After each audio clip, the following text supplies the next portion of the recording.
Voters in 4 states are heading to the polls today for congressional primaries. Minnesota, Wisconsin, Vermont, and Connecticut will decide which candidates will move on to November's general election. In Minnesota's 5th District, progressive Congresswoman and squad member Ilhan Omar is facing a challenge from former Minneapolis City Councilor Don Samuels. He ran against her in 2022, a race Omar won by a small margin.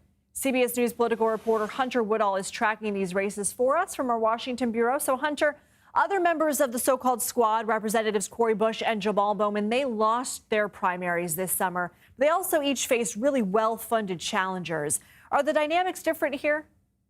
Good afternoon, Lindsay. This is a contest that, while having some, stark resemblance to the contest you mentioned with Representative Bush in Missouri losing, Representative Bowman in New York losing, is also distinctly different.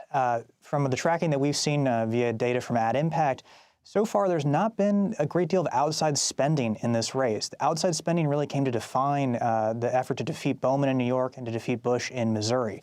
So far, Representative Omar's campaign has been the biggest spender in her district, according to Ad Impact, in terms of those advertising, dollars. And that's a big factor here because, Don Samuels, who, like you mentioned, narrowly lost to Representative Omar in 2022 by a little bit under 2,500 votes, doesn't have that kind of momentum that we've seen from other challenges to squad members this cycle. And come time of the polls closing, that could be significant. You are also tracking some other primaries, one in Wisconsin, a Senate primary. Why is that critical? Wisconsin is a presidential battleground state. It is a critical state to both the Trump campaign and the Harris campaign. It's home to 10 electoral votes. In Wisconsin, there's also a U.S. Senate seat held by Democratic Senator Tammy Baldwin.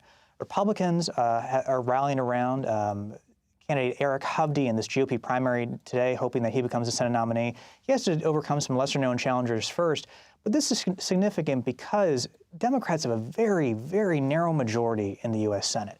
If Tammy Baldwin loses this Senate seat in the fall, essentially Democrats have a very, very difficult path to retaining that majority.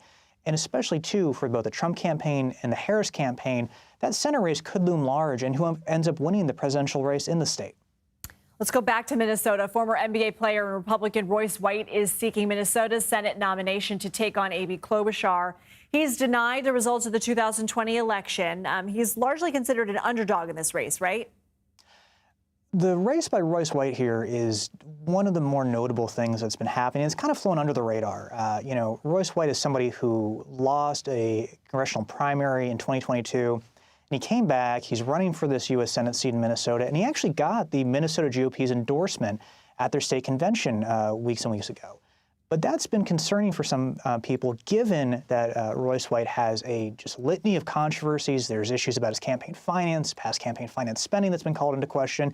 And his main challenger in this primary, Joe Frazier, has actually talked about concern that, Royce White being the nominee for the Republicans in the Senate race could actually hurt Donald Trump in the state as Trump tries to win Minnesota for the first time as a presidential candidate.